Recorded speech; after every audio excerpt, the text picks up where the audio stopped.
Source removal algorithm. આ algorithm કેવી રીતે વર્ક કરશે હું આ વિડીયોમાં સમજાવવાની કોશિશ કરીશ. તો મારી ચેનલમાં અગર તમે નવા છો તો મારી ચેનલને સબસ્ક્રાઈબ કરી દેજો, અને હા, મારો વિડીયો સારો લાગે તો વિડીયોને લાઇક કરીને ફ્રેન્ડ્સની સાથે શેર કરી દેજો. તો આપણી પાસે ગ્રાફ આપેલો હશે, તો આપણે શું કરવાનું કે જે ગ્રાફ મતલબ કે જે નોડમાંથી એરોઝ જે છે પાથ માટે આપણે એજ યુઝ કરીએ, તો જે એની એજ આઉટર સાઈડની હોય નોડમાંથી, તો આપણે એવા નોડને પહેલાં ડિલીટ કરી દઈશું.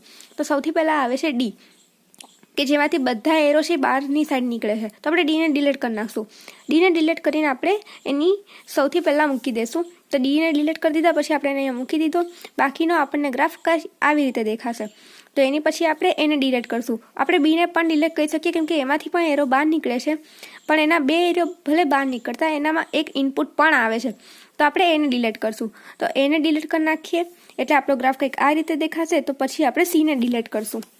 તો ડી એ લખી દીધા. હવે સીને ડિલીટ કરી દીધા પછી આપણે સીને ડિલીટ કરીને આપણો કંઈક આવી રીતે ગ્રાફ મળશે. તો આપણે ડી એ સી લિસ્ટ બનાવશું. ધેન ડિલીટ બી, તો ડી એ સી બી, તો આપણી પાસે બચે છે એફ જી ઈ, કે જેમાં જીમાંથી આઉટર સાઈડ એરોઝ નીકળશે. તો આપણે જીને ડિલીટ કરશું. તો ડિલીટ જી. હવે આવે છે એફ અને ઈ. તો સ્ટેપ 6 ડિલીટ એફ. તો એમાં આપણે એફને ડિલીટ કરી નાખીએ એટલે ડીએસી બીજી એફ આપણને આવી રીતે લિસ્ટ મળશે.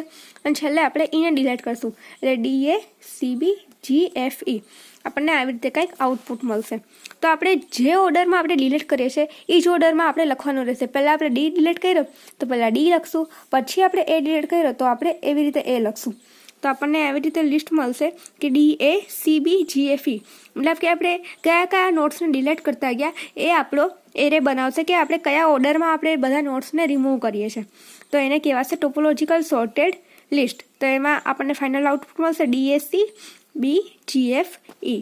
તો આ હતો આપણે સોર્સ રિમૂવલ અલ્ગોરિધમનું એક્ઝામ્પલ. તો અગર કોઈ ડાઉટ હોય તો મને કમેન્ટ સેક્શનમાં પૂછી શકો છો. વિડીયો સારો લાગ્યો હોય તો એને લાઇક કરી દેજો, ફ્રેન્ડ્સની સાથે શેર કરી દેજો, અને હા, મારી ચેનલને સબસ્ક્રાઈબ કરી દેજો. Thank you.